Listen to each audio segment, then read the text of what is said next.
Now we are going to start. Dr. Nishit Desai is a postdoctoral research scholar, and he's doing his postdoc program from Technical University Denmark. And currently he is also doing project work on a Geo Africa. That's a widespread use of geothermal energy in the East Africa. And second project, it is a grid scale, cost-effective, large-scale to power storage. Dr. Nisit did his MTech and PhD program from IIT Bombay, Department of Energy and Science and Engineering from IIT Bombay. And during his PhD program, he also received the award for the excellence in PhD thesis work at IIT Bombay, and also received a prestigious individual fellowship from the European Union for the project A Small Scale CSP. Then he also worked as a project engineer and lead developer for the solar thermal simulator developed as a part of project, namely development of a megawatt scale, national solar thermal power testing, simulation, and research facilities by say IIT Mumbai, IIT Bombay. And his research involved in the say design and optimization of say CSP plants, thermal energy storage systems, modeling and optimization of solar energy systems, and waste or the low graded heat recovery systems.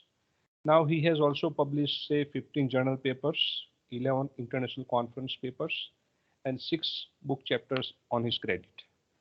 Now I really welcome to Dr. Nishit Desai sir, and I request him to share knowledge on the topic of say design and optimization of say solar thermal power system. Now I would like to request to Dr. Nishit to start the session. Thank you, Nirvesh, for inviting me and giving me opportunity to speak.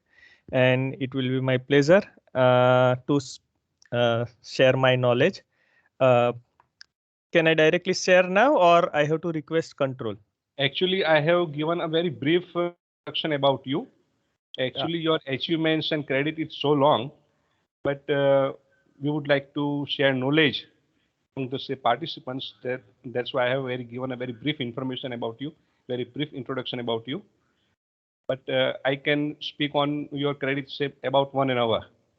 Okay. No, now I request to Nishit Desai sir to start the session, and you may directly start the session, sir. Okay.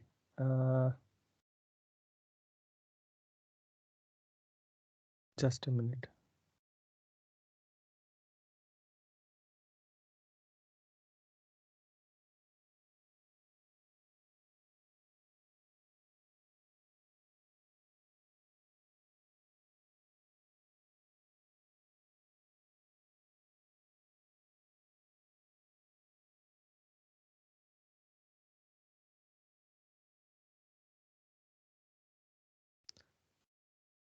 Can you see my screen? We are getting screen, Nishita. So you can see now my screen.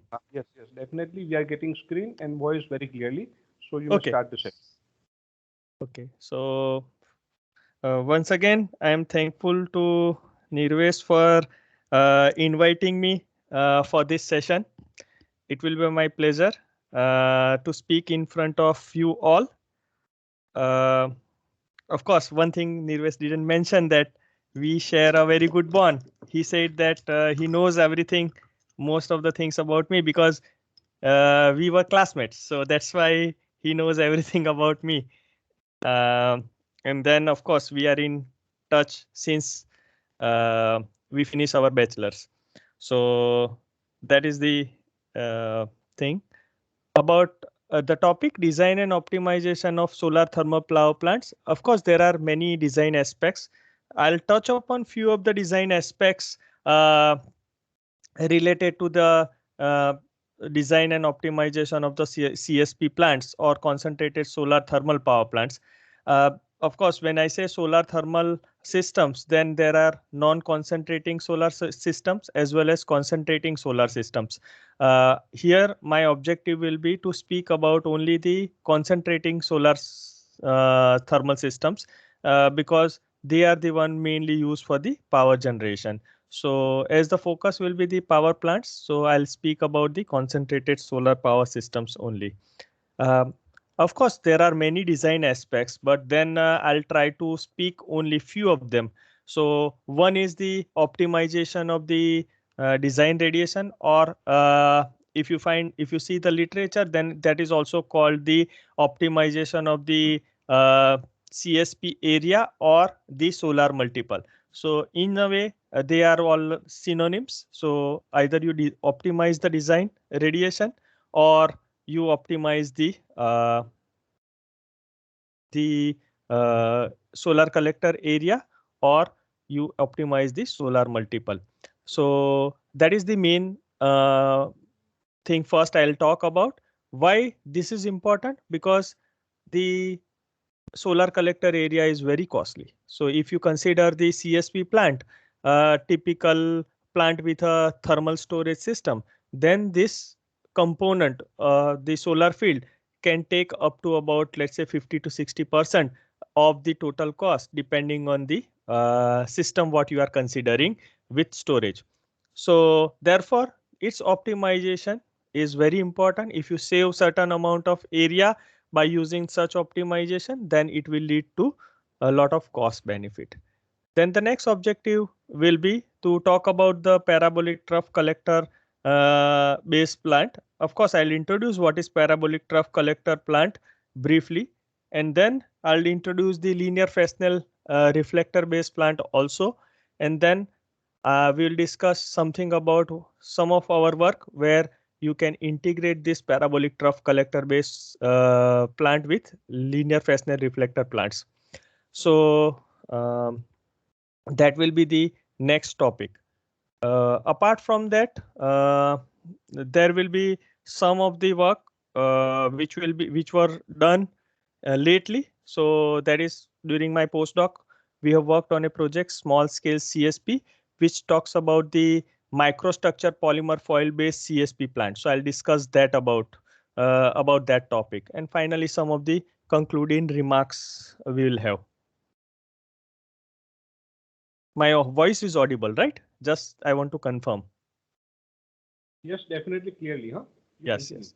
Because I am receiving some messages, I think, on Teams, but maybe some other teams. So that's why. So first of all, what is concentrating solar power plant? So there are like more than 100 operational plants in the world today. The major limitation of the CSP plant is its high initial cost compared to the wind-based system, or compared to the other systems like solar photovoltaic. So I'll just talk about the second point later. I'll come back to that. So there are mainly 4 types of concentrating solar collector system. The first one shown in A is the parabolic trough collector system, which is line focusing collector, where you can see that the the mirrors, these are the curved mirrors concentrating everything on a tube which is a line. So therefore, it's a line focusing concentrating solar collector. So there will be a absorber tube, also known as the receiver, and then there is a reflector which reflect the solar radiation onto the receiver. Then there is another system which is a cost-effective system compared to the parabolic trough collector, because this parabolic trough collector system uses the curved mirrors, and the curved mirrors are high-grade curved mirrors are costly, as well as the evacuated tube collector is used as a receiver.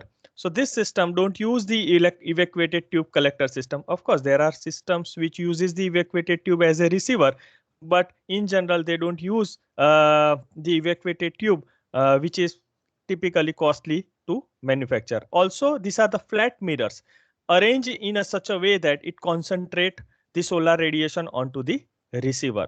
The major limitation for this is the low optical efficiency. Why I say low optical efficiency? Because in this particular A system, the parabolic trough collector system, the receiver as well as the reflector moves with respect to the change in the movement of the sun. So when the sun moves, this one axis tracking system moves accordingly. receiver as well as the reflector. Now here the receiver will be fixed. As the receiver is the fix, during the early morning time or late afternoon time, the sun rays can be concentrated onto the receiver. So this is the limitation, and over a period of time, you achieve the lower amount of the solar radiation concentration onto the receiver. In a way, you will get the lower amount of energy output from the linear Fresnel reflector system. So if you want to compare these two systems, one has the high cost and high output, and the another has the low cost but low energy output. So typically the analysis has to be performed, a techno-economic analysis has to be performed to compare both systems. So different systems, of course, this depends on the geometry and the configuration of the LF linear Fresnel reflector system and the PTC system. However, we have done some analysis, and I'll share some of the results. So which says that you should have at least 50% of the cost for the B system compared to A to make it cost economic. That is for the power generation case. So therefore, higher amount of penalty is there for the linear Fresnel reflector system compared to the parabolic trough collector system. This both A and B are known as the line focusing system, because the receiver, solar concentrator concentrates the solar radiation on a line in a way. So then there are two more systems. So this is C and D are point focusing system. The heliostat system, there are different heliostat mirrors concentrating solar radiation onto a receiver.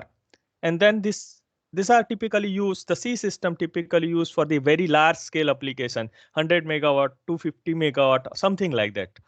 And then there is the D system, which is concentrating the solar radiation onto the receiver, again a point system. There are different versions, and this is called as the paraboloid dish system. So these are the four systems typically widely used. Of course, we have now worked on a fifth kind of a system. All these systems that I'll introduce towards the end. So all this system, you can see this, it works on a principle of reflection. So the solar radiation reflect onto the receiver. Here also solar radiation reflect onto the receiver. All four systems. So solar radiation falls on the mirror or the reflector and then reflect back to the absorber tube. So the company where we worked on a project called Small Scale CSP, they came with a radical idea of concentrating solar radiation by refraction. So rather than reflection, it works on a principle of refraction. I'll show you the plant, which is the first plant based on such system towards the end of this presentation. So these are the four systems, and soon you will see the classification where maybe after 5 years there will be a fifth system. When I was child, at least we used to do this the operation through the lens. So then the solar radiation falls, and then there is a lens, and then lens refracts the radiation, and we used to burn the paper. So the fifth system which I was talking about mainly works on a principle like that, but on a very large scale. So when you want to design such system, then as I mentioned, it's costly. Why it's costly? Because this solar grade mirrors are difficult to manufacture. So typical life is around 25 years. So your reflection or the optical efficiency of the mirror should be such that it has to withstand a good life for about 25 years. Apart from that, the another important thing is the receiver. If you use the evacuated tube receiver, then the evacuated tube receiver has to stay in that vacuum format for about 25 years. So therefore, there are less manufacturers working on this particular aspects, and therefore the receivers are also very costly. So when you want to design such plant, there are numerous design alternatives which you have to screen. So which side of, let's say you want to decide on a building a power plant based on the CSP, what are the which kind of solar collector you will use? So first is screening for that. If you select the solar collector, then which kind of power cycle you will use? There are different thermal energy storage options. So which kind of thermal energy storage you will use? So these are the numerous design alternatives which you have to screen before building a CSP plant. So, and then overall sizing and which configuration you will select. So when you want to do such analysis, you have to screen numerous design alternatives. It means that you have to do a lot of simulation. You have to do a lot of literature study. You have to get the idea about different cost of the CSP system. And then you can go ahead. I'll just mention one more thing, that in this particular presentation, I'll mainly focus on the small to medium scale CSP plant, just because of the time limitation, because the aspects for the design and optimization of the small to medium scale CSP plant may be slightly different compared to the some of the design aspects of the large or very large scale CSP plants. So that is just for your information. Of course, the design radiation, the power system optimization, that has to be done for those plants as well. But the conclusion which we will drawn for this particular from this particular presentation are mainly suitable for the small to medium scale CSP plant. If you go for the large scale CSP plant, in similar way, you have to do the analysis and then your conclusion may be different, but the methodology or the procedure will be almost same. So this is just for your clarification.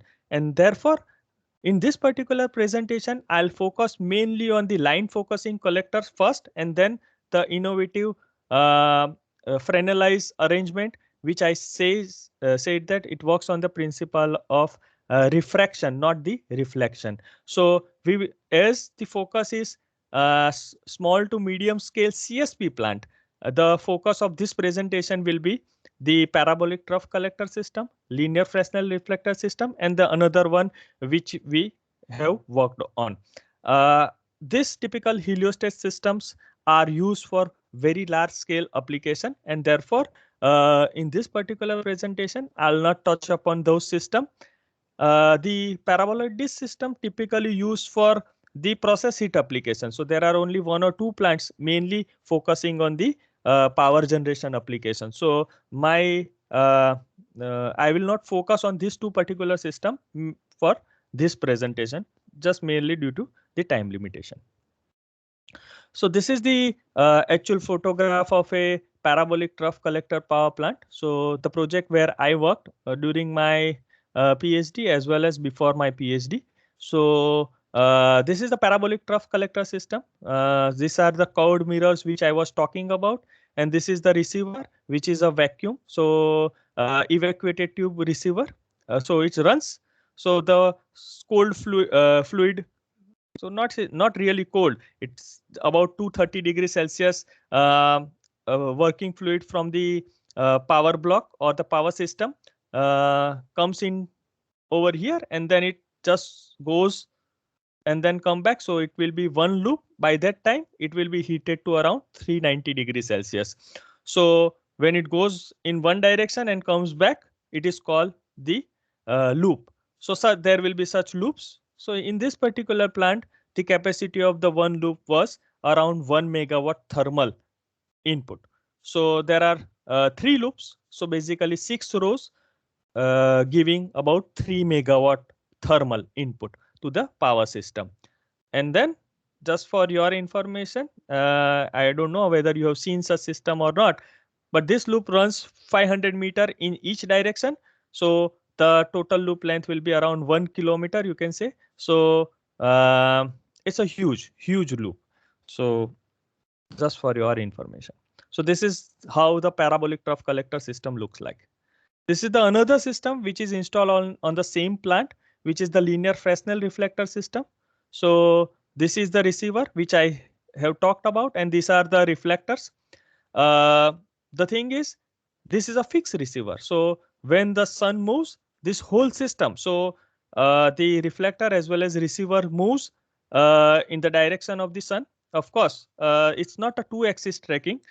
So unlike this paraboloid dish where the receiver and the reflectors moves in such a way that you have the two-axis tracking, so you can always focus the sun. So obviously the output is much more in this system. However, such systems will be such trackers will be costly. So this is the system parabolic trough collector, and here the receiver is fixed. So during the morning hours and the evening hours, the output will be significantly lower compared to the parabolic trough collector systems. And therefore, I said the cost is lower because these flat mirrors are easy to manufacture and they are cost effective. However, the curved mirrors are costly, but then there is a trade-off between the cost and the output. This is the third system, the heliostat system. I was just shown a photograph, but we won't touch upon it. So this is the central receiver for the heliostat system, and you can see the mirrors. These are all heliostat mirrors arranged around the central receiver. So there are 3 receivers in this particular plant. Each one has its own capacity, and then this farthest mirror can be about 1 kilometer from the central receiver. So just imagine how this is arranged. So it's just the farthest mirror is about 1 kilometer from the central receiver. So it's a huge system. Typically, its cost benefit is when you are installing at a larger scale. So in this particular presentation, my focus will be the small and medium scale CSP plant. So we won't touch upon this. However, the optimization of the design radiation, optimization of the power system parameters are relevant for this application as well. And this is the paraboloid dish system. There are different versions of it. So one of them is this Arun 160, where the reflector reflects the solar radiation onto the receiver, and then you can take out the steam out of it, or if you are eating oil, then you can take out the hot oil out of it. It's a two-axis system, so it always focuses the sun. So as the sun moves east to west, as well as there is a seasonal movement, not only the diurnal movement, so it can always focus the sun. So this is the fourth system. In this presentation, I'll focus on the parabolic trough collector and linear Fresnel reflectance system. So I'll now come to our first work, which is the design radiation optimization, or you can also say the solar collector area optimization or solar multiple optimization, depending on the literature, what you are reading and the terminology, what you use. So the objective is to optimize the area of installation. Why it is important? Because it is the one of the most costliest component of the CSP plant, and therefore you want to reduce its cost as much as possible. So first I'll introduce why such optimization is required, and then we'll touch upon different cases. What will happen if you have a storage? What will happen if you don't have the storage? So just to introduce the concept, during the day, let's say if you have a clear sky and then your radiation varies. DNI is direct normal irradiance. The concentrating solar collectors uses only the DNI component of the radiation. It can't absorb the diffuse radiation. The reason is what is the characteristic of the parabola? Parabola, when the rays are coming from the infinite direction, it concentrate onto a line or concentrate onto a point. So it can only concentrate the rays which are coming from a distance and they are parallel to each other. So that is the DNI component. So DNI radiation only, the direct normal irradiance only, it can concentrate. So if the DNI varies throughout the day like this, and then let's say I'll select the high value of the design point. So I mean, if I want to I cannot use the blackboard. So that is the limitation. Of course, I can switch, but then it will waste a lot of time. So just I'll speak the equation. So whenever you want to, let's say what for a solar CSP system, what is the Q thermal? Q thermal is nothing but efficiency of the solar collector multiply by the design point radiation multiply by the area. So if I want to find out the Q thermal, or the Q means the heat gain out of the solar thermal system at design condition, that is nothing but efficiency of the system at design condition multiply by the radiation at the design condition multiply by area of the solar collector field. So on the right side, the AP and the DNI are in a multiplier. So when as they are in multiplier, if I select the high value of design radiation, my area will be lower. If I will select the low value of the design radiation, my design area will be different. If I have the equation somewhere, I can just show you. No, it's not that.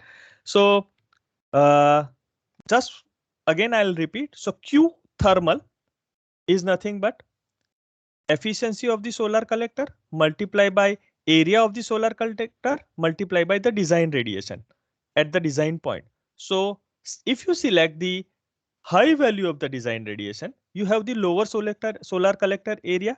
So what will happen? Let's say this value is 800 watt per meter square, this red line. Then most of the time during the day, you have the low solar radiation, and therefore you have the low capacity factor of the plant because your system will work on the part load most of the time. If I select this blue point, that will lead to lower value of the solar collector, high value of the solar collector area, which is the lower value of the design radiation, because they are in multiplier. If I select the high value of the DNI, my area will be lower. If I select the low value of the DNI at the design condition, my area will be higher. So now I have significantly higher solar collector area. So whenever my solar radiation is this on a blue line, it will work on a design condition. If it is higher than the blue, then also it will work on a design condition. Whenever it is lower, it works on a part load. So therefore, I have the higher value of the capacity factor. But if I don't have storage, so this shaded area will be the excessive energy which has to be defocused because your power system cannot accept it. So we'll touch upon two different cases. One, what will happen, how you will optimize when there is a storage, and what you will do when you don't have storage. So first, we'll take a simple case when you don't have the storage system. So it's just like this. If you are earning, let's say 1 lakh rupees per month, and then your expenditure is 1 lakh rupees per month, then you don't save anything. But if you, let's say your expenditure is 1 lakh and then you are earning 2 lakh rupees, then you have almost 1 lakh rupees per month extra. But let's say there is a thief who will just steal every day, whatever is there in your house, then you don't save anything in a way, because even though you are earning higher amount, there is someone who is stealing your money. But if you have the option of the saving bank account or somewhere you can store that money, then of course you can save that amount for later use. So so the storage works in that way. If I have the lower amount of the design DNI, it means that I have excessive unutilized energy. Your power system is producing, let's say 1 megawatt system. Whenever I am on a blue line, I am generating 1 megawatt. If I am on a lower than that, then I'll generate lower amount. When the solar radiation is higher, I can't generate more than 1 megawatt because my system is fixed at 1 megawatt. Now, whatever is this excessive energy, I am just storing into the saving bank, let's say in the case which I have represented. So this amount is saved. You are saving that amount for the later use. So where is the later use? In this solar power plant, the later use may be when there is a cloud or during the night time. So that can be possible only if you have a storage. First, I'll introduce the concept without storage, because then it will be easy to understand, and then we'll take a case of the what you will do in case of the storage system. So this is about the design radiation, why it is important. So there will be optimum. Optimum can't be at the very high radiation. Optimum can't be at very low. Even though you have a storage, such optimization is required. So it is relevant case for all kind of solar thermal system, whether you are considering the line focusing or point focusing collector. Once you have a power system, due to the part load performance of the power system, such optimization has to be performed. So this is relevant for all kind of CSP system. So let's say this is the duration curve for the solar radiation for the whole year. This is for the whole year. This is just a representative duration curve. How the duration curve is prepared? You have the highest value on the left side, and subsequently you are plotting the lower value, right? So this is all cases with without solar thermal storage. Now let's say I am having a particular case of ID. We are selecting this particular case of ID or the design point. So whenever I am at this point or this particular line, you have the design condition output. So you have the output, which is, let's say the plant is designed for 1 megawatt. At whole this point, it will be 1 megawatt output. Lower than that, the shaded area, you have the part load performance. Above than that, you will basically, if you don't have the storage, you don't have choice, you will defocus it. So this solar collector will defocus. So it's a excessive unutilized energy. So we have just you can just refer the paper which is represented in the initial slide. So I won't go into the derivation of this. So this shaded area is nothing but the loss due to the part load operation of the turbine. So we proved that how it is related. So this derivation, I won't go into the derivation. It's about 4-5 page derivation. But then just to understand the concept, this is the loss due to the part load operation of the turbine. That part load of the operation of the turbine depends on the what kind of the part load performance the turbine has. So what we proved from this mathematical derivation is the design point radiation, the frequency of the design point radiation is the Y is nothing but the term which is the internal losses of the turbine. So typically, depending on the turbine, there will be some internal losses of the turbine. And if I follow the Wheelen's line method, then P is nothing but A plus B into M. M is the mass flow rate, P is the power output. Typical value of the Y ranges from about 0.1 to 0.25. But for a, let's say 1 megawatt plant with steam Rankine cycle, the value may be about the 0.2. Then this will come, this will be 1/6. So 0.2 divided by 1.2. So the frequency of the, what we derived is, depending on the value of the Y, the frequency of the solar, which is nothing but the f of ID, is equal to Y divided by 1 plus Y into f of frequency for the IC. So if I know the frequency of the IC, which is the cutoff radiation, what is cutoff radiation? Cutoff radiation is the radiation at which the plant produces its minimum output. So let's say if you consider the CSP plant, then the CSP plant, depending on the power system, it has the minimum solar radiation required. You can't start with 1 watt per meter square DNI or 2 watt per meter square DNI. Your power system, which is, let's say, steam turbine based system or organic Rankine cycle based system, has to have certain amount of flow rate for that. So if I have the certain amount of the flow rate, let's say if I have a 1 megawatt plant which has the design steam flow rate of 2 kg per second, and if that may have about 0.4 kg per second kg per second as a minimum flow rate. So the turn down ratio can be in a range of about 10 to 20% or 25% depending on the system you select. So depending on that turn down ratio or the minimum capacity of the power system, the minimum radiation is defined. So once you know that minimum radiation, which is the threshold for each power plant to generate a minimum amount of output. So let's say if I have a 1 megawatt plant, it can go down not to 1 kilowatt. It has a certain threshold. So typically the same steam Rankine cycle based power plant with lower capacity can go to turn down ratio of about 20%. So a 1 megawatt system can minimum produce 200. You can't go below 200, something like that.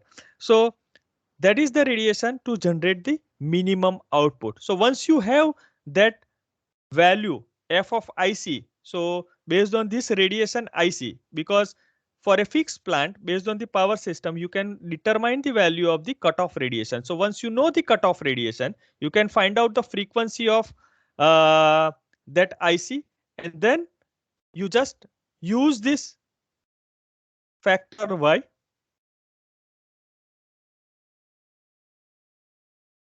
Just a minute. So once you know this factor Y, you can calculate, let's say the typical value of Y varies from 0.1 to 0.25 depending on the power system, and you can calculate the value of f of ID. So if I know the cutoff radiation, I just use the value of Y and I can find out the f of ID. From f of ID, I can just find out the value of ID, which is nothing but the optimum design radiation. So this is the simplest methodology what we develop during our work. So there is another way to do it. The another way is you start with the design radiation, which is the maximum Imax, and then you try to vary that. Just vary Imax. So from top to go till a certain level, and then you will find out that at one particular time or at the optimum ID, you are getting the maximum output from the plant. So this is the another way through multiple simulation. So if you are using EASE or system advisor model or some other tools or the solar thermal simulator, the one way is to start from the maximum value, just vary that value and then find out the optimum.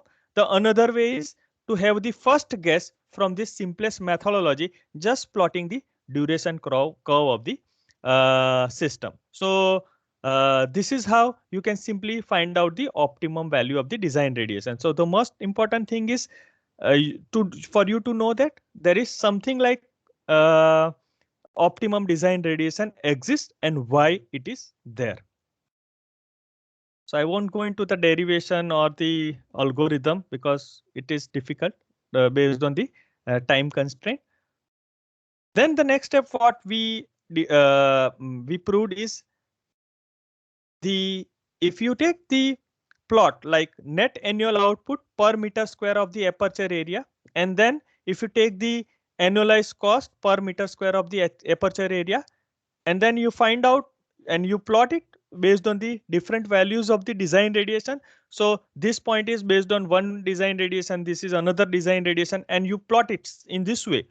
So there exists a thermodynamically optimum as well as the cost optimum design radiation. So thermodynamically cost optimum design thermodynamically optimum design radiation is the radiation at which the plant produces maximum output. So for a plant where your idea is just for the research and development, so that was the objective of the plant what we were building for our project. So it was the objective was not the cost efficient plant. The objective was to get the maximum possible for the from the plant. So therefore you prefer such laboratory scale or the experimental plant, the value as thermodynamically optimum design radiation, which is nothing but the design radiation which gives the maximum net annual output. So this is the maximum net annual output. And then cost optimum is nothing but if you just take this rupees per meter square per year divided by kilowatt hour per meter square per year means it is giving the unit cost of the electricity, rupees per kilowatt hour or euro per kilowatt hour. So therefore you just draw a tangent to this line and then the tangent will give you the cost optimum value. It is nothing but this ratio, the minimum ratio. So we proved that for a CSP plant, there exists the thermodynamically optimum design radiation as well as the cost optimum design radiation. So this is the first paper which demonstrates these things that there exist these two kinds of optimum, thermodynamically optimum and the cost optimum. Thermodynamically optimum means you are generating the maximum annual output from the plant, and the cost optimum means you are you are minimizing the cost of electricity. Of course, for all commercial plant, the cost optimum design radiation is important. And there is a difference between it. So even if you save, let's say for a big plant, let's say if I'm having the 50 megawatt plant with certain amount of storage or without storage, the difference between the thermodynamic optimum and cost optimum is significant. So if you, let's say, design a plant based on the thermodynamically optimum and the cost optimum, it will lead to significant difference between the overall area of the installation, which is the most costliest component of the plant. Of course, these are some of the results based on the methodology. And then we proved that if you do the multiple simulation, so if I start with the simulation where I'll take the maximum value of the design radiation and I'm trying to decrease and find out the optimum radiation. And that is the multiple simulation approach. I may find out the optimum value in 1 day or 2 days, depending on the tool what I am using. And then this methodology gives you the quick estimate, and then both are having more or less same value. So then we have tried to determine the optimum radiations for different places in India. So you can see that values in the paper, and then you can see that the difference between the thermodynamically optimum and the cost of the optimum design radiation is significant. So accordingly, the area will be significantly different. And then depending on what you want to use, you have to select. Of course, all these optimization results are for the CSP plant without storage. Later on, what to be done with storage, we'll discuss that in maybe the later half of the presentation. So this is about the design radiation, thermodynamically optimum and cost optimum design radiation. Of course, this design radiation depends on the system as well. So the parabolic trough collector system or the linear Fresnel reflector system. So we have compared that two different system on the same diagram over here for a given place or for a place, let's say in this case, Jodhpur. So when I'm plotting the DNI curve or the radiation curve, this is aperture effective DNI. Aperture effective DNI is nothing but the effective DNI which is on the available on the solar receiver. So how to calculate it, etc., that you have to see in the paper. But then this effective DNI, as I mentioned, one works with the fixed receiver, and then the parabolic trough collector system has the moving receiver, and therefore there is a different aperture effective DNI, especially during the morning times and the evening times. And this is the duration curve plotted for the whole year. So this is the black line is for the parabolic trough collector and the blue line is for the linear Fresnel reflector. And as the duration curve is different, the optimum value of the design radiation is different depending on the system, whether it's a parabolic trough or linear Fresnel reflector. If I plot such diagram for the paraboloid dish or the heliostat system, then also there will be a different diagram like this.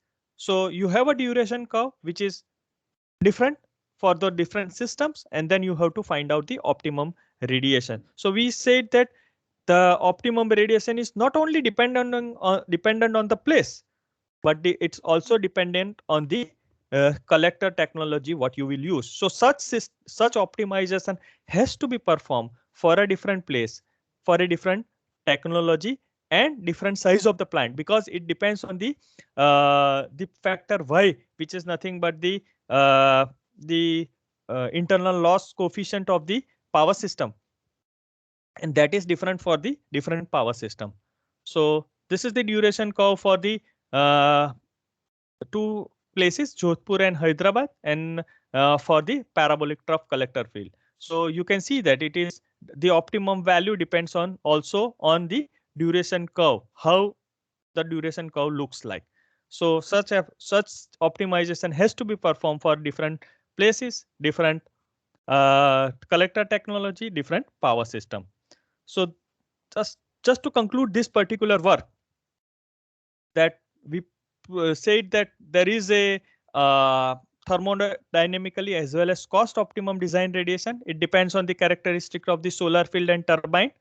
It's a simple methodology what we propose. Of course, you can do the multiple simulation and find out the things. Also, it depends on the power system or the turbine. And then this is not significantly, we have done some parametric studies and then find out that the other power system parameter, like what is the pump consumption, what is the pump efficiency, etc., or the other optical and heat loss coefficient, it is not significantly changing with the other parameters, but the main parameters are, if I have the aperture effective design radiation available for the different collector fields, then it is mainly depend on the collector technology which I'm using. Then depending on the tracking of those collector technology, different places, whether it's, let's say in this case Jodhpur, Hyderabad, you can see the difference in the duration curve, and therefore it changes. Also, it depends on the power system parameters. So this is about the first optimization which we have performed, or which is the first step when you decide the CSP plant. And then you have to decide the solar collector area. Once it is decided, then the next component or the next most important component is the power system. I'll just briefly touch upon some of the aspects of the power system. Then we can have at least, let's say, 5-minute break, and then we can continue for the next two topics.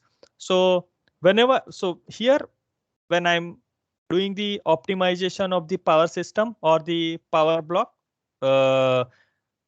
such system optimization has to be done irrespective of the power system. So if you are using the steam Rankine cycle or the Brayton cycle or the organic Rankine cycle, so such optimization has to be performed depending on the system what you are using.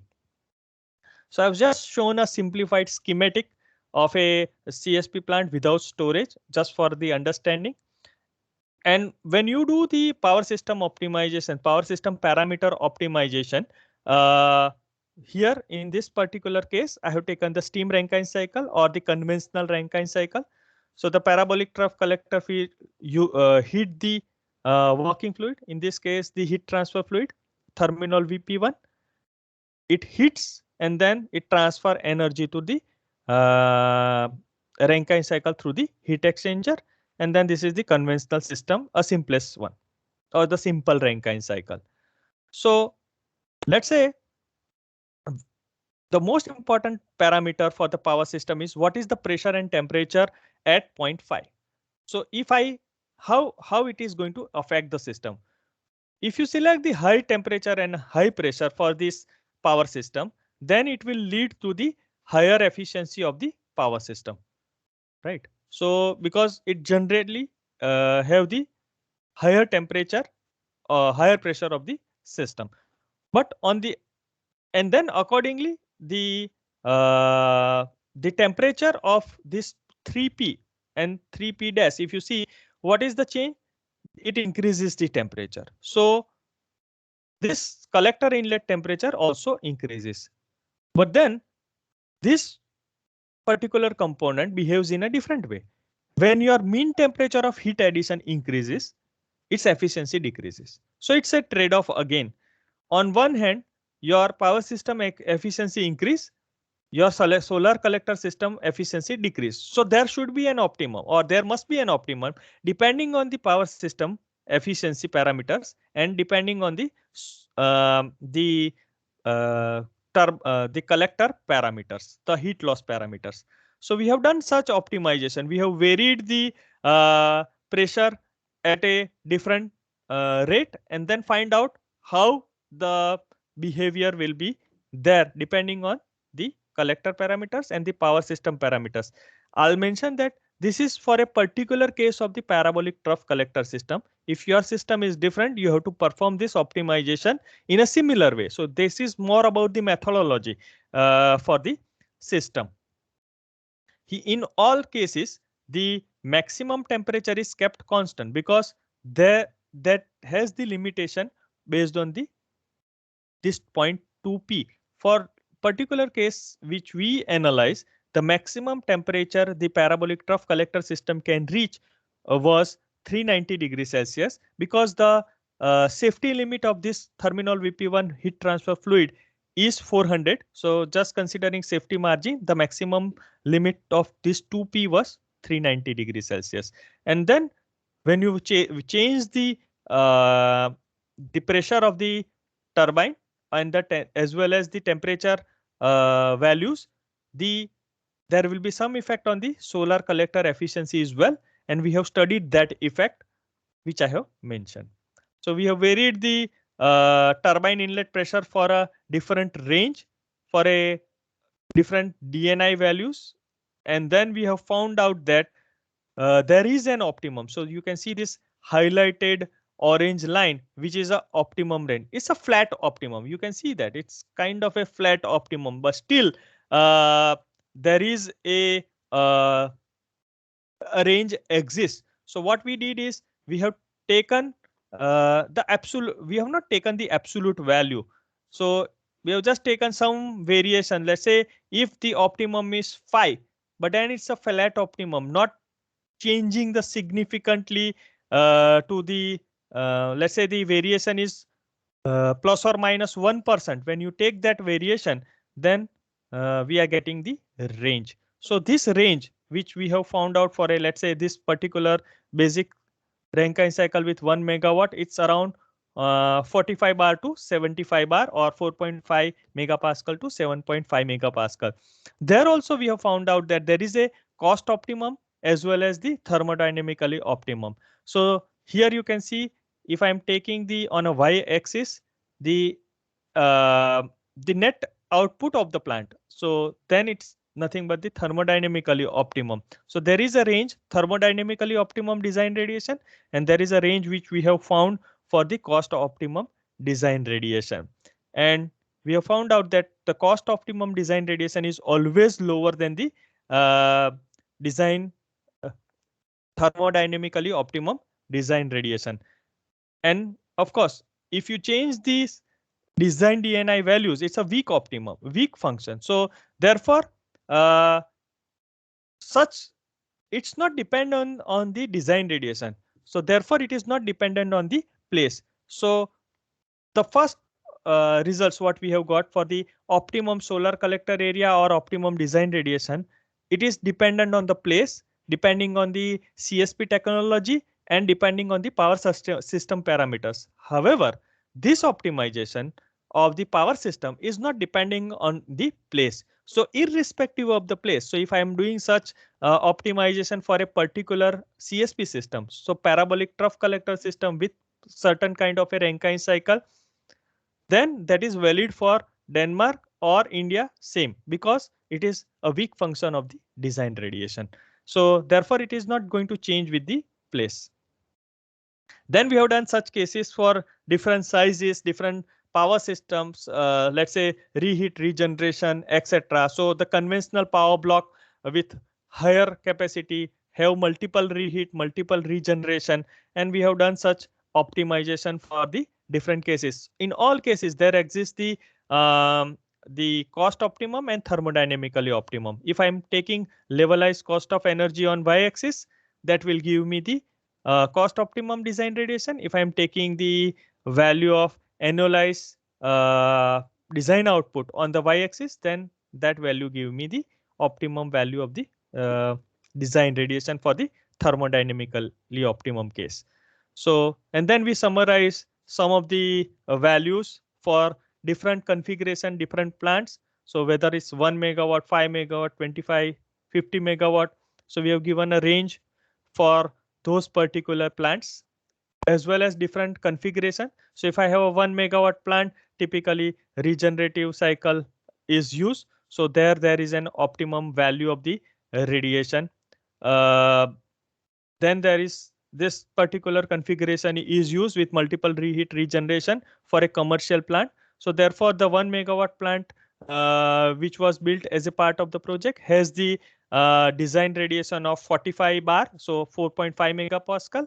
And then you see all the commercial plant with 50 megawatt capacity CSP plant are typically having about 100 bar or 10 megapascal pressure. So uh, which says that what methodology what we have used or what optimization we have performed makes sense, because when we started working on this particular project, the thing was such optimization results were not available. Of course, the company might have done the optimization in this way, and therefore the selection of these commercial plants at 50 megawatt is about 10 megapascal. So, but then such reports were not available in the literature, and therefore we propose such optimization, and such optimizations were performed.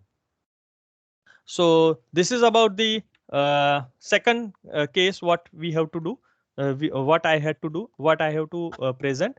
So what if I summarize, then up till now what we have seen is there are three main components. One is the solar collector field. For that, you need the optimization of the solar collector area. The second component is the power system. For that, you have to uh, you have to find out the optimum condition for the power system. Of course, different power systems you can consider. If I have a 1 megawatt system, I can consider the organic Rankine cycle as well. So you can see some of our papers where we have done such comparison, but due to the time limitation, I will not focus on the different power system. But for there also, for that system also, such optimization results make sense. So you have to do the optimization based on the working fluid of the Rankine cycle, and then you can compare the different aspects. Then the another systems which is another third component which is important is the thermal storage, which I'll touch upon after the maybe we can have a 5-minute break, and then we can meet at no, it's Danish time for me. So maybe we can meet after 5 minutes. So it in India it will be about, let's say Presently in India, it's, 5 by 3 p.m. 4 p.m. Nishit. yes, so We are 5 at 4 past p.m. yes, okay, 5 past 4. So uh, we will meet after 5 minutes. So we can Okay. have it makes sense, right? Okay. We have a break of say 5 minutes. Yeah. So.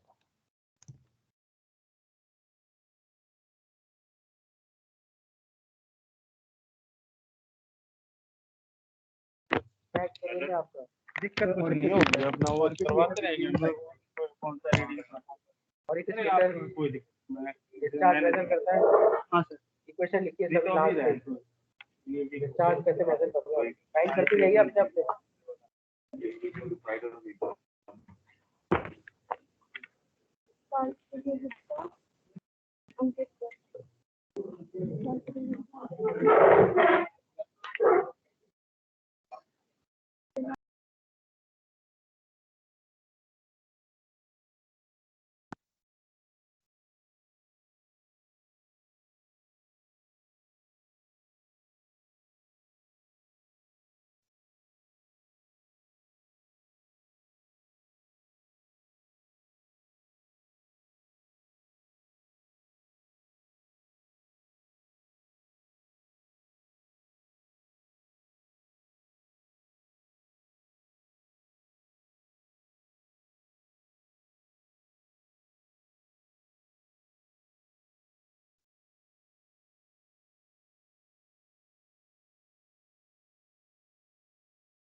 Participants, there are 5-minute break to be announced by the sir. So please wait in the meeting.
Can you hear me now?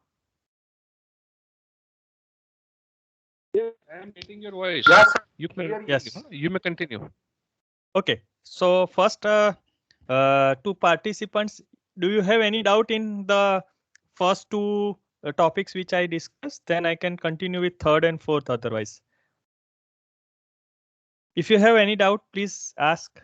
Because this online presentation, typically I don't like. It's always the in-person is better because then I can see your face and then I can make out whether you have understood or not. So, but here it is difficult to judge. So that's why. And then the time is 2 hours only. So if you have any question, you can ask. I can just take up the questions before you forget. And then I can start the third and fourth topic, which I hope to take today. Any question to anyone? Participants can unmute their mic and ask question if any.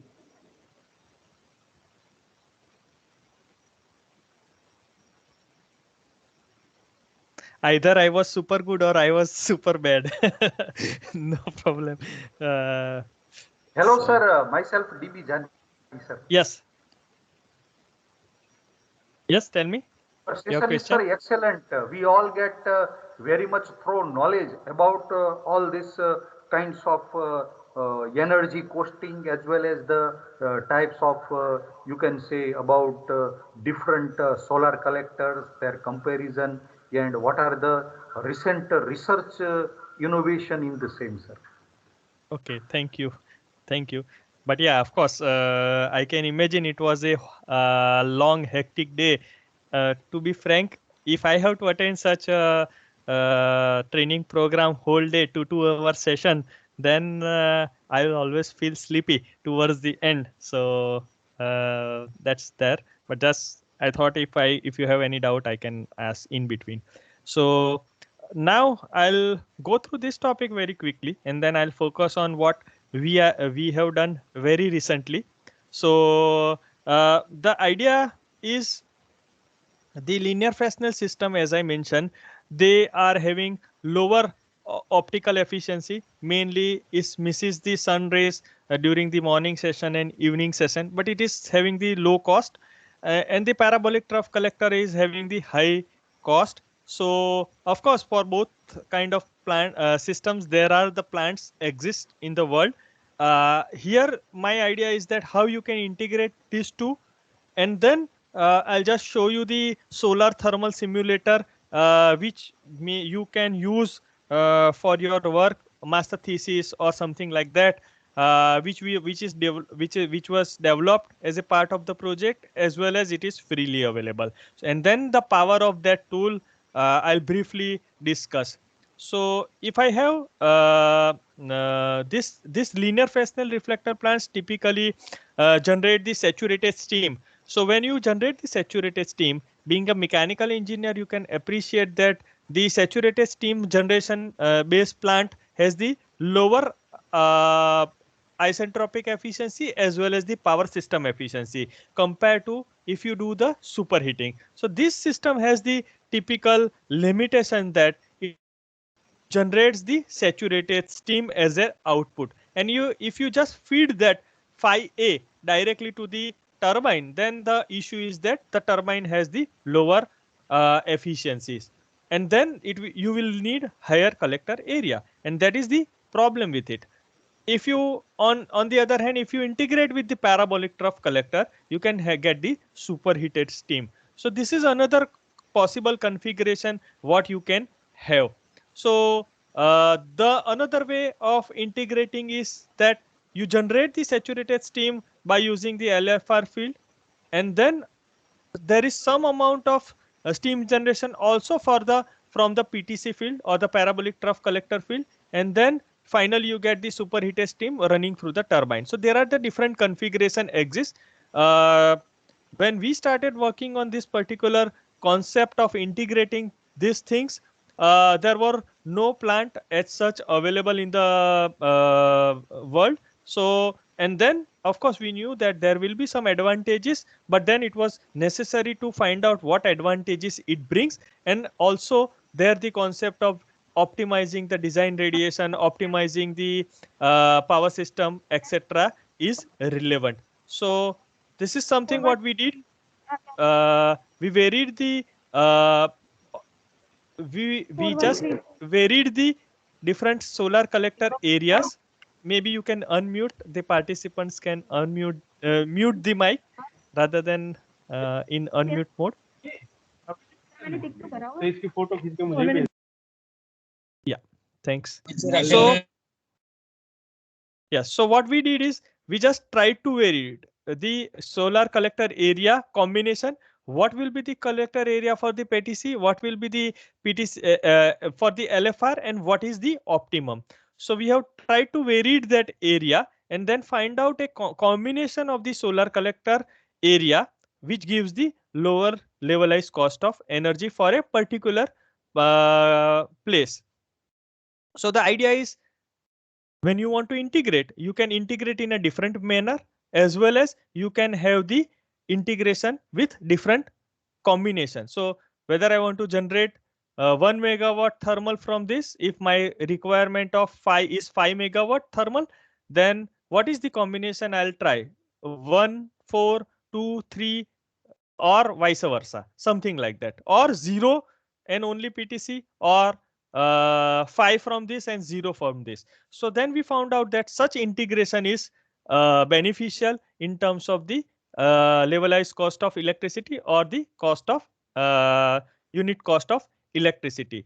And then we have found out that what is the if I want the same cost of levelized cost of electricity for parabolic trough collector plant and linear Fresnel reflector plant, then the cost of the LFR should be about 48% of the PTC based plant. So this is something what I mentioned initially, that the LFR field has the, or linear Fresnel has the lower optical efficiency, and the parabolic trough collector has the higher optical efficiency.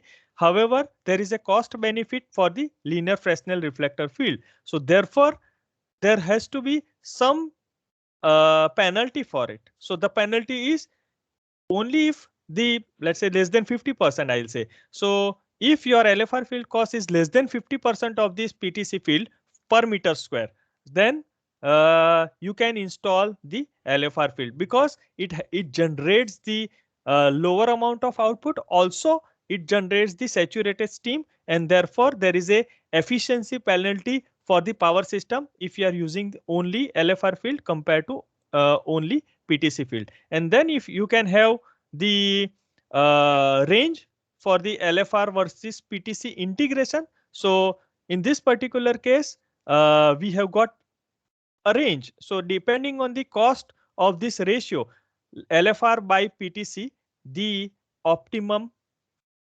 configuration will change. So it's not like that this integration is always beneficial. It depends on the what is the cost per unit of output or cost per unit of output for the both system. So it depending on that, you can select the configuration. And then we propose, I'll not go into the derivation because then we don't have time for that, right? So then we propose a selection diagram. So selection diagram is nothing but gives you the idea that when you will have such configuration in practice.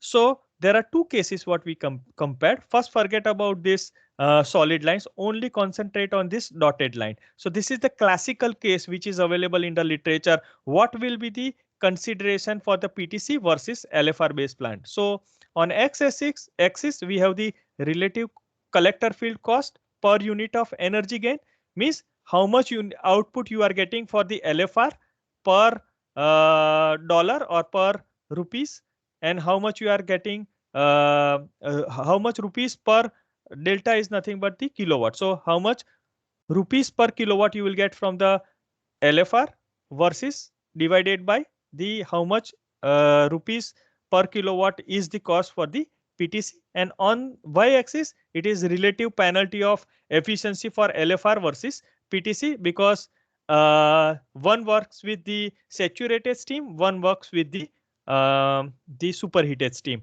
So and then if my design point or the combination of these two is on right side, I'll go ahead with PTC based plant.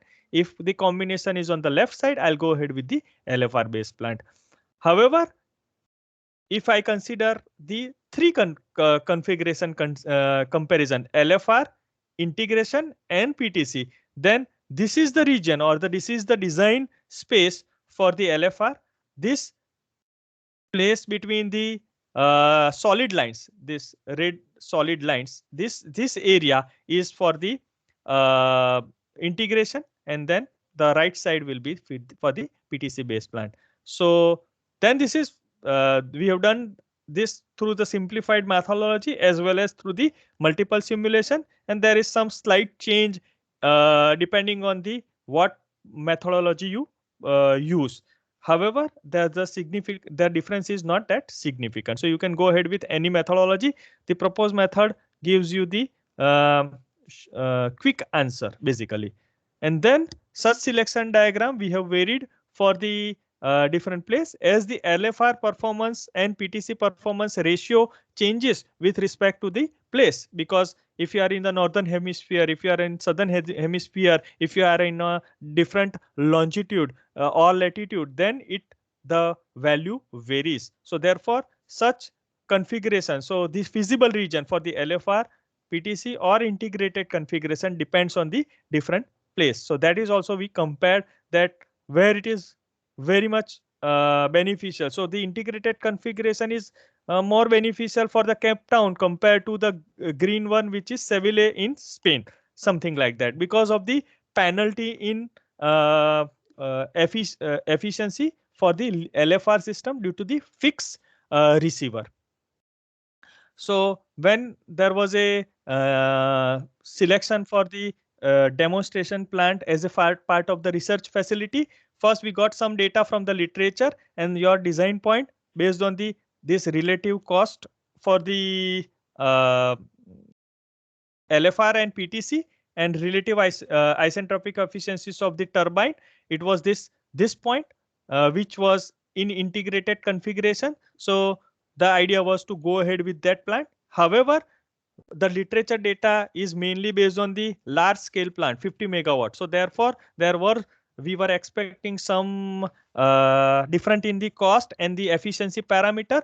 But then when the actual plant was built, or the demonstration plant or the research facility was built, the design point was here. Still, it was within the range of this integrated configuration. Therefore, we have gone ahead with the integrated configuration of the plant. So, so this was the final configuration. After doing all the optimization, the pressure of the turbine was selected based on the pressure optimization.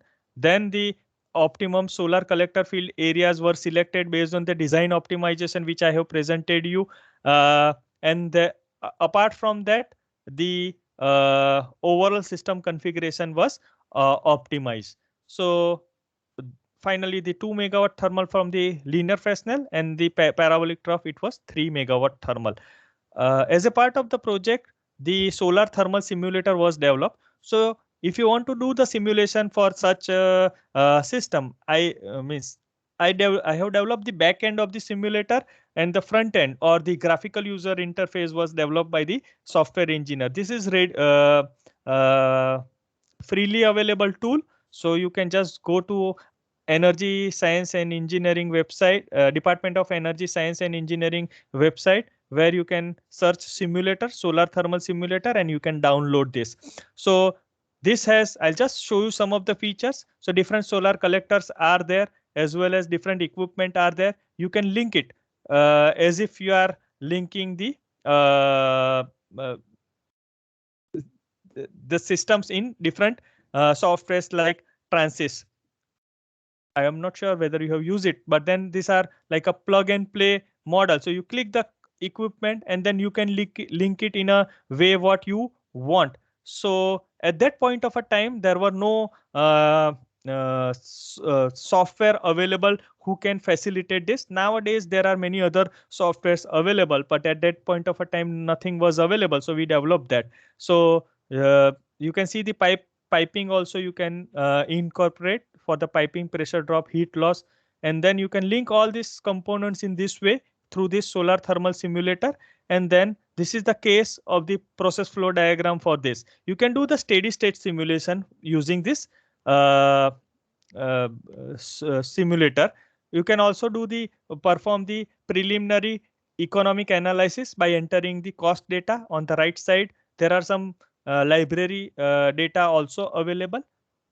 It's quite easy to use. You can find out that through the manual. If you have time to explore it, you can just explore this, and then you can do the simulation. This is the process flow diagram for the configuration which I have shown over here. There is a LFR field, there is a PTC field, there are two small storage tanks, and then turbine, etc. So it's a regenerative turbine, so they are arranged in that way. So there is a split coming out, and then there is a regenerator over here, and then something is going for the collector 2, which is the linear. I have defined this as a linear Fresnel reflector, and this collector 1 as a parabolic trough collector. So you can do such simulation, try out the different combination. So combination like varying the area of the different collector system and find out the optimum value based on the thermodynamic optimum, cost optimum. Such things you can do with this solar thermal simulator. So this is just to show what is it about and then how you can do it. For this particular work, of course, we shown that a selection diagram can be very helpful tool. It gives a good graphical representation, and if you want to present your results, then it can be a good tool. So you can compare different results in a much better way compared to the conventional way of putting it in a tabular form or any other form. As well as this integration system makes sense. So it can, depending on the case, it has some cost benefit. So that is about the solar thermal simulator and then integration. Now in last, let's say half an hour or so, I'll try to speak about the my Marie Curie project, which is small scale CSP. So this work is done in collaboration with a company called Heliac, who have developed this innovative concentrating solar collector. So When I have shown you the parabolic trough collector plant, the solar collector like LFR, heliostat, all work on the all work with reflection. So the solar radiation falls on the solar collector and then it reflect to the receiver. However, this particular system, which is the only system in the world which works with the refraction. So the solar radiation falls on the receiver, and then this foil, which is you can see over here, they are nanostructured.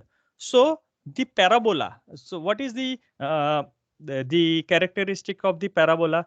That it, when the solar radiation comes from the distance parallel to each other, it reflect onto a point. In this case, it refracts onto a point. So it's so this, but this is, but you can see that these are the flat, very flat foils. So how it reflects? So the parabola or the that things are nanostructured. So these films are nanostructured.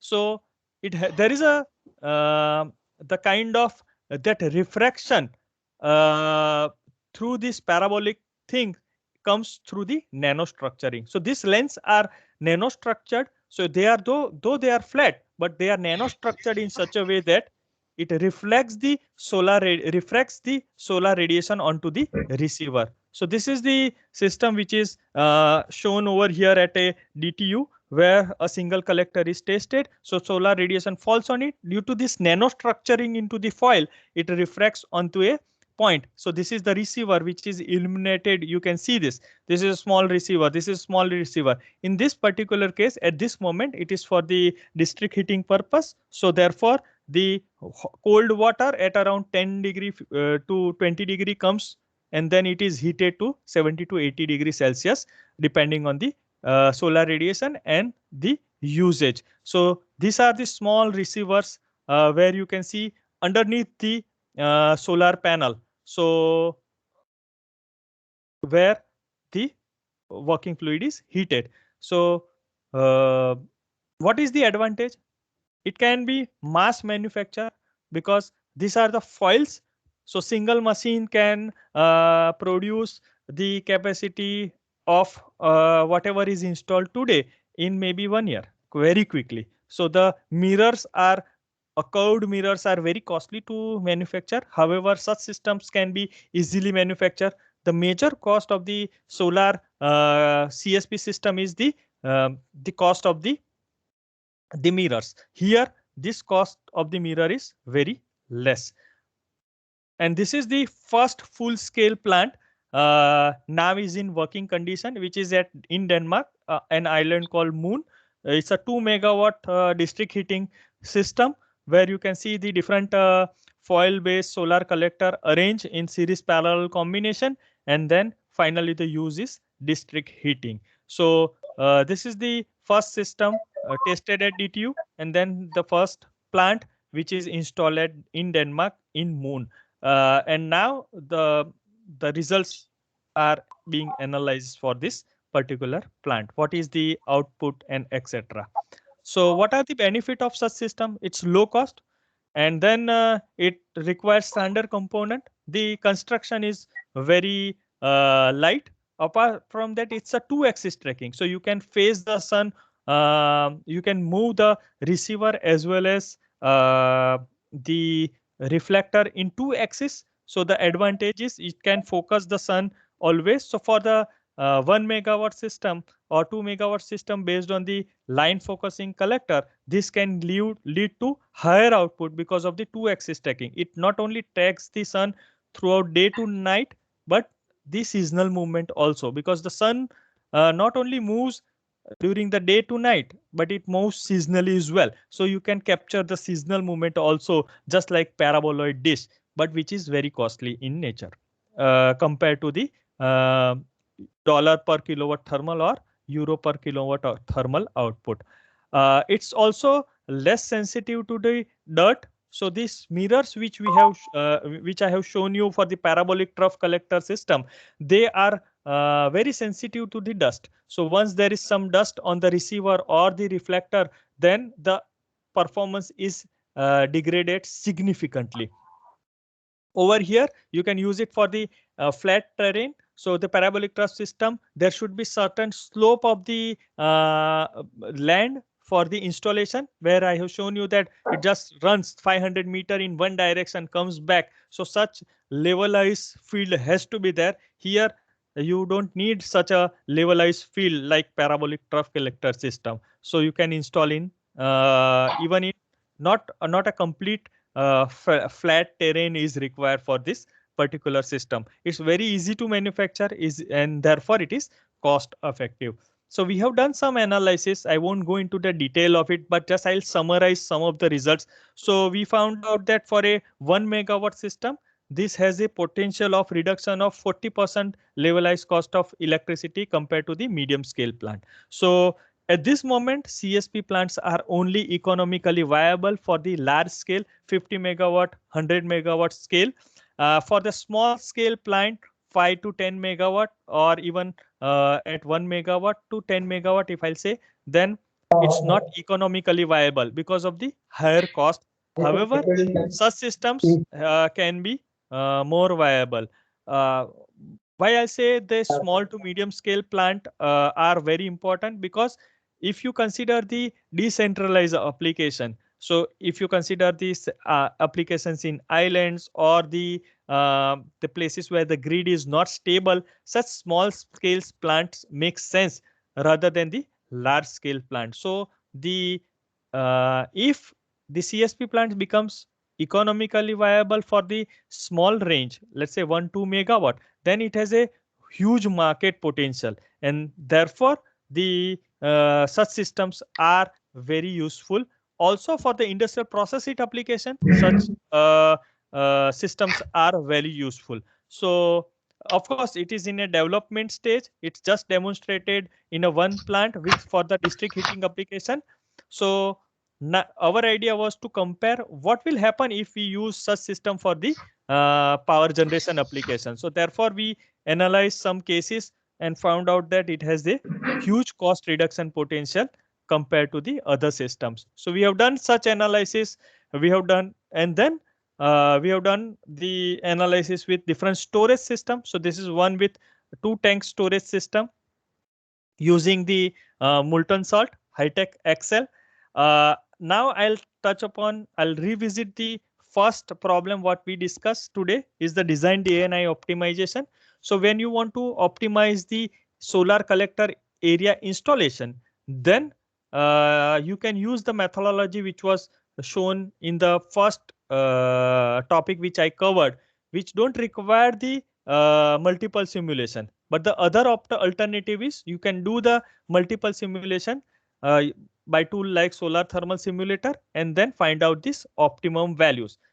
The methodology which is proposed for the first case is only applicable for the case with without storage. So for the case with storage, you have to do the multiple simulation. How it can be done? I'll just introduce that and some of the results. So traditionally, at this moment, most of the solar thermal plants, so let's say 90 to 95% of the solar thermal plants uses this kind of 2 tank storage system where the oil passes through the conventional solar collector and the molten salt is for there as a storage tank. Why the molten salt, not the oil into the storage tank? Because the oils which are used, these oils has to be pressurized. So the pressurized tanks are very costly, and then maintenance, etc. is also costly, and therefore the direct storage of oil for the high temperature application is not preferred. If you are talking about 200 or less than 200 degrees Celsius, the oil storage without high pressure is advisable. But when you are talking about 300 plus temperature, then the high pressure oil storage is costly, and therefore if you use these different salts, then you don't have to pressurize it. But then the major limitation for these salts is depending on the salt which you use, the freezing point ranges from 120 degrees Celsius to about 260 degrees Celsius. So this particular salt which we have analyzed is having the freezing point 120 degrees Celsius. So considering the safety margin, you can't go below 150 degrees Celsius. So this is the limitation. These tanks can't go below 150 degrees Celsius. If it goes, then you have to heat it by using the electrical heat tracing. So this is one kind of a storage. The another storage is the packed bed rock storage, which I'll just introduce towards the end, and some of the results related to that. The third kind of storage is used in solar thermal power plant is the phase change material storage, which is very costly in nature and therefore typically not used. So we'll focus basically mainly on the two different kind of storage, which is the packed bed rock storage and this conventional two tank storage. And then some of the results I'll just discuss with respect to the foil based collector system. So for such system, now as the storage was there, the first step is to find out the optimum solar collector area. So this is a cogeneration system which we analyze, where you can see that electricity is generated, and apart from electricity, there is a fresh water using the multi-fact desalination system is used. So this is a system which is analyzed by using the foil-based solar collector system. So as I mentioned, you have to do the multiple simulation. So let's say if I have the only electricity generation case, not the cogeneration case, what we have done is for the different places, the Cape Town is in South Africa and then Antofagasta is in Chile, South America. So we have done that solar collector field optimization. So we have varied the area of the solar field and find out the minimum levelized cost of energy. So you can see that there exists the cost optimum design radiation. So corresponding to this area, there exists a design radiation. So therefore, this sort of analysis or the solar collector area optimization is necessary when you are having storage or without storage, and also the values will be necessarily different compared to both cases. So here you can see that the value of the optimum solar collector field area for the South American location compared to the South Africa is different because of the radiation profile is different. As this South American location has the very high solar radiation, and therefore the levelized cost of electricity for this dotted case is lower than the Cape Town, where you can see that the levelized cost of energy is in a range depending on the discount rate you consider, and the annualization factor will change, and then therefore the value is different. Then we have done this search optimization for the cogeneration case also. I will not go into the detail for the cogeneration case because the idea is to cover the design and optimization of solar thermal power plant, only the power generation case. So this is the first case, which is mainly for the power generation case, where you want to minimize the levelized cost of energy. So when you will do the solar field area optimization, you vary the solar collector area and find out the levelized cost of electricity. You can use your own tool. You can use different softwares. You can even use the solar thermal simulator for such purpose. So such optimum value depends. Then of course we have done the power system optimization, which was there in case of the steam Rankine cycle. Here we have used the organic Rankine cycle in place of the steam Rankine cycle, because this solar collector field reach up to about 300 degrees Celsius compared to the 390 degrees Celsius for the parabolic trough collector system. So when you have higher degree of superheat, the steam Rankine cycle is more cost efficient compared to the organic Rankine cycle.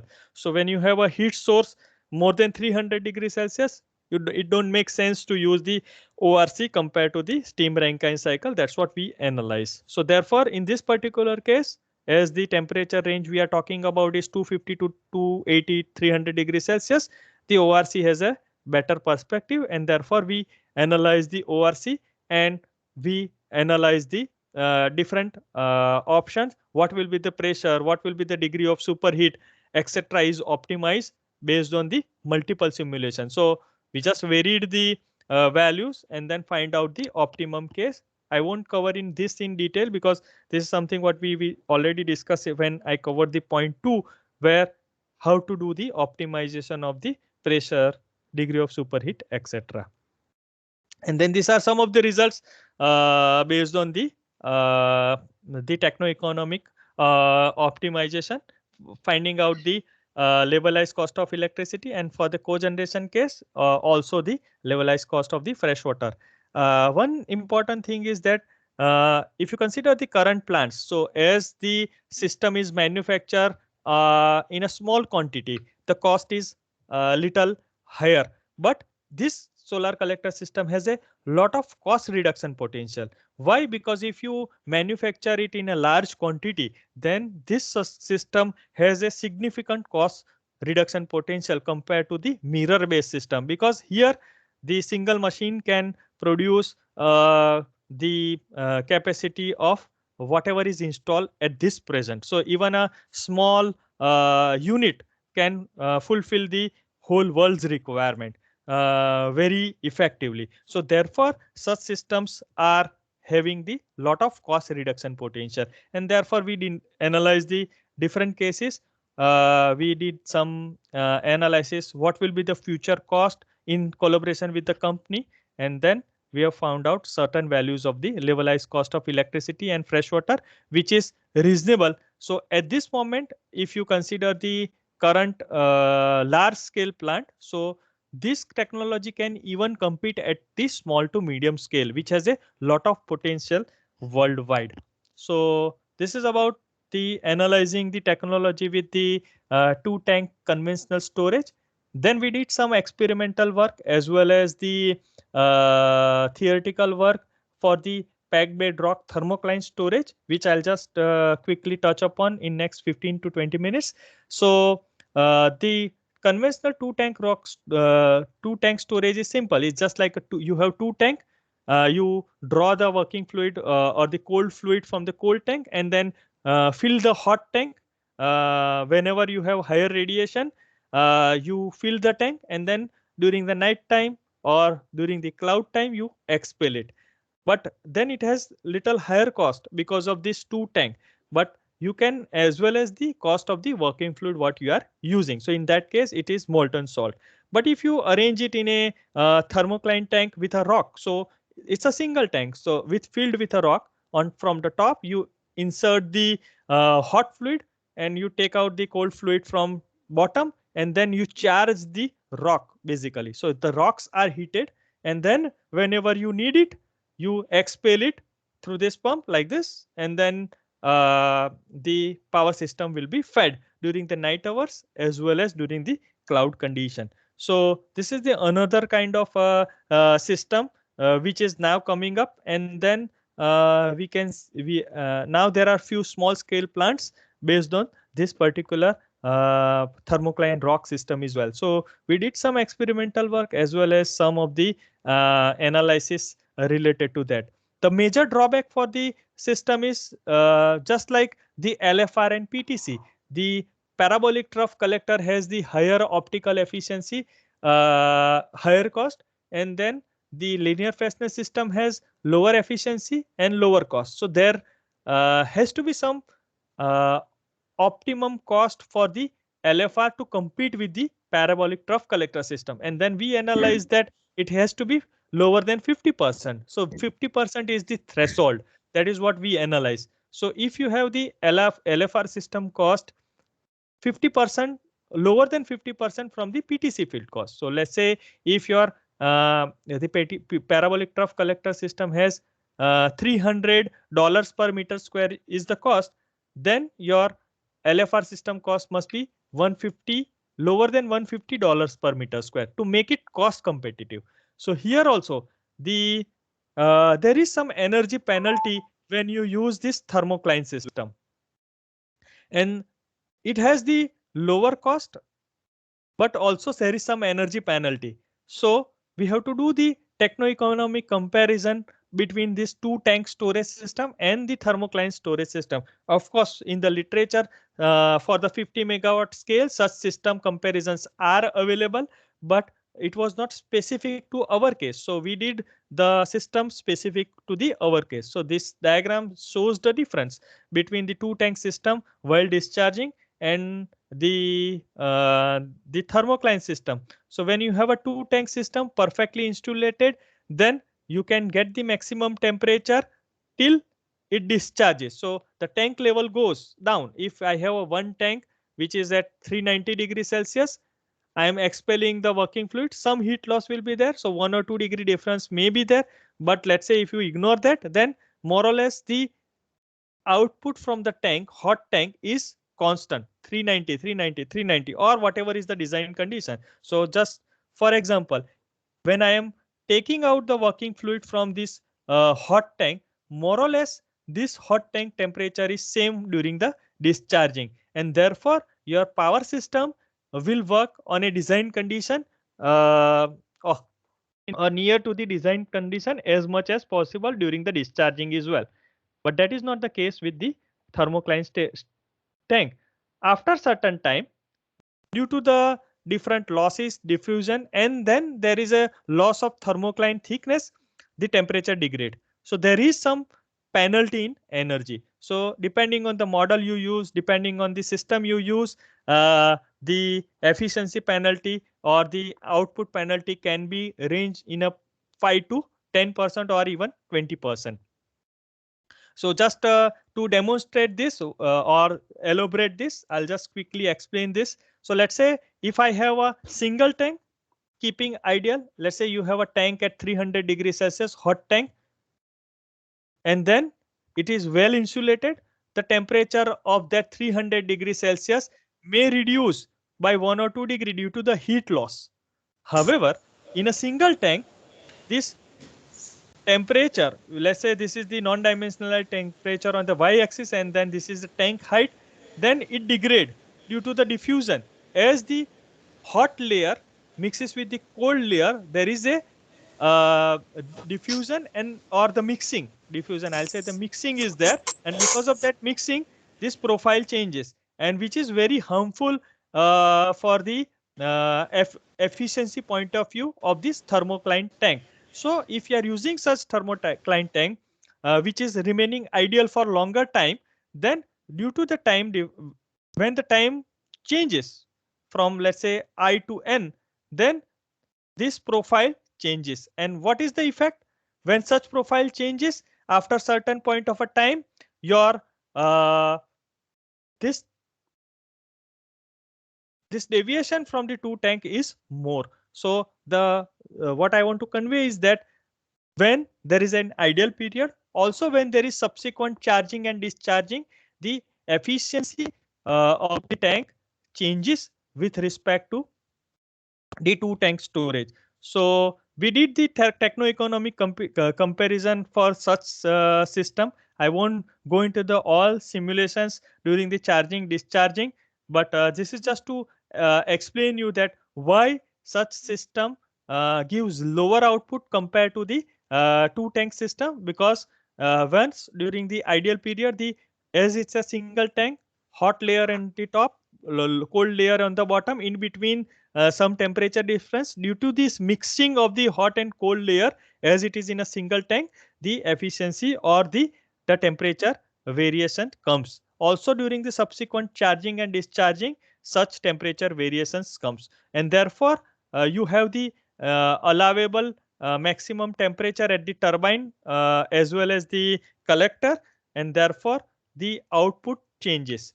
And this is something what we compared based on all these simulations and all, that there is about 7 to 8% penalty in annual output. So you can see that just if I consider the current plants for the two tank system and thermocline system, then this is for a same capacity of 8 hours of storage. This is the output 3807 from the two tank system, and this is the thermocline system has the lower output, but it also reduces the overall cost of the system by around 12 to 13%. So there is a net benefit of around 6 to 7% when you use the thermocline system for this foil based system.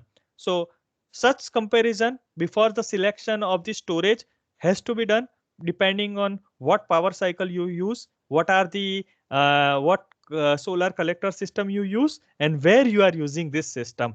So this talks about the comparison of the different thermal storage system. So if you consider overall what I have presented today, there are three aspects in the CSP plant mainly. One, the solar collector. So for that, you have to optimize the solar collector field area because it is one of the costliest component. That depends on the place of installation. That depends on the solar collector field, what you use. That depends on the power system part load performance. Then the power system parameters, which are mainly depend on the solar collector field and the part load performance of the performance of the power system. It is not dependent on the place. So once this power system optimization is independent of the place. And then the last thing about the storage, what are the different storage options you can consider? And then I have introduced a new kind of system compared to all the reflection type of system which are traditionally available. And then this is the foil based system which is developed by a company Heliac in Denmark, with whom we have collaborated for our work, and they have provided all the data related to the system for this analysis. So it works on the reflection. So this nanostructured foil are there. So rather than having the curved mirror, the parabola is nanostructured in that system, and therefore it has the lot of cost benefit. So finally, if I conclude about this particular work, then it's a promising system because it has a lot of cost potential. We analyze different working fluids and find out that if rather than using a steam Rankine cycle, it's better you use ORC with cyclopentane for this particular system. And then the packed bed rock system, which has the energy penalty of around 5 to 7% compared to the 2-tank storage. But overall cost reduction is around 10 to 13%, and therefore the net benefit you are getting about 5 to 7% if you use the packed bed rock system compared to the 2-tank storage system for this particular application.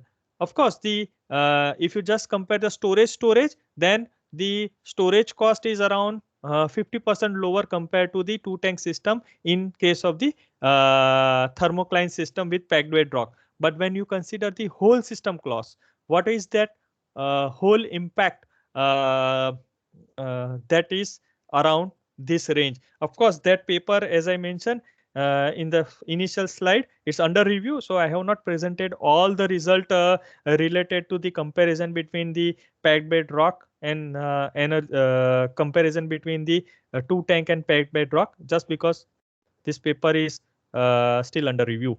So this is all about the final work which we have done recently. Of course, now I'm working on different projects.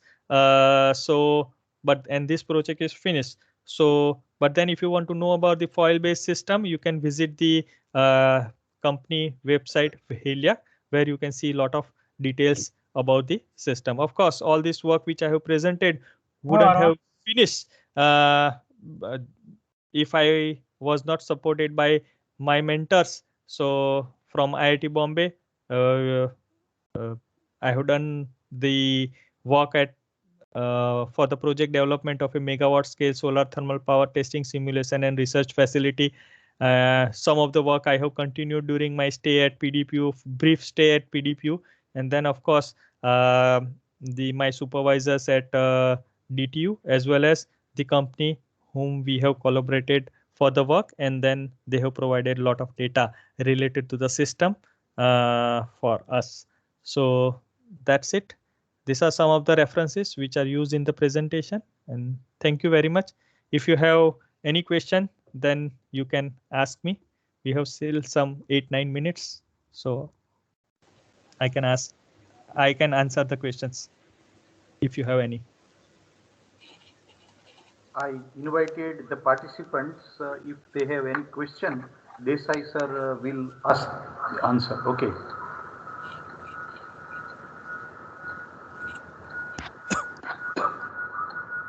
So very nice presentation is to be made by Desai sir.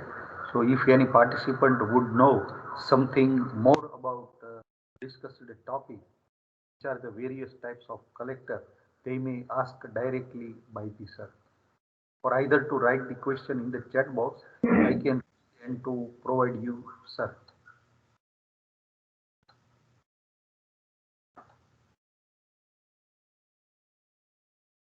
So I think there is no question from the participant. So I will give vote of thanks to Dr. Desai sir. Very nice presentation. Various types of solar collectors associated mainly with the solar thermal power generation, nicely in detail with the recent advancement as well as economic power calculations can be explained to the participant participated in this STTP from the different parts of the country. Thank you, sir. Thank you. Thank you for giving me opportunity. Have a nice day. Okay, sir. Thank you for providing your valuable time in educating the participants from the country. You are Yes, welcome. you are very proud of the country that you are belonging to NRI and having a research activities in the Denmark Technological University. Thank you, sir. Thank you very much. Bye-bye. Thank you, sir. I request participant to put Thank you, sir. the feedback Bye-bye. link. Bye-bye. Okay, thank you, sir.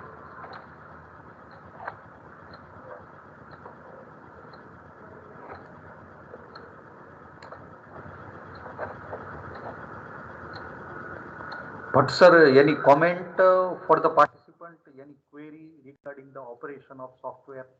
Dixit sir.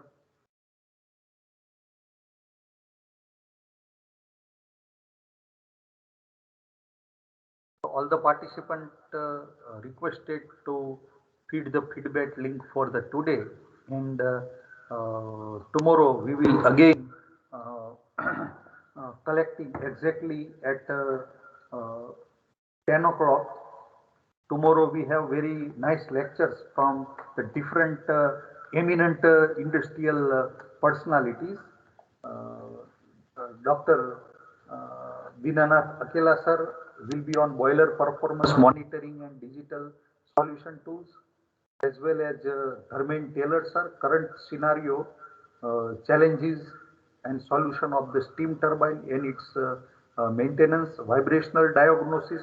So both of that lecture will be on industrial. Last lecture will be from respected Shailesh Verma sir on use of pressure swing adsorption ESA technique for air separation and biogas purification. So tomorrow is also a good day for us because all the three eminent personalities from the industry and they have provided you know-how with regarding to the tools and technique used by the mainly in the power plant. So I request all of you again to come to join tomorrow. But remember, first you try with your login ID, and if it is not succeeded, then you have to join with the link also. पहले आपको अपना login ID try करना है, यदि वो नहीं हो सकता है तो फिर आप अपना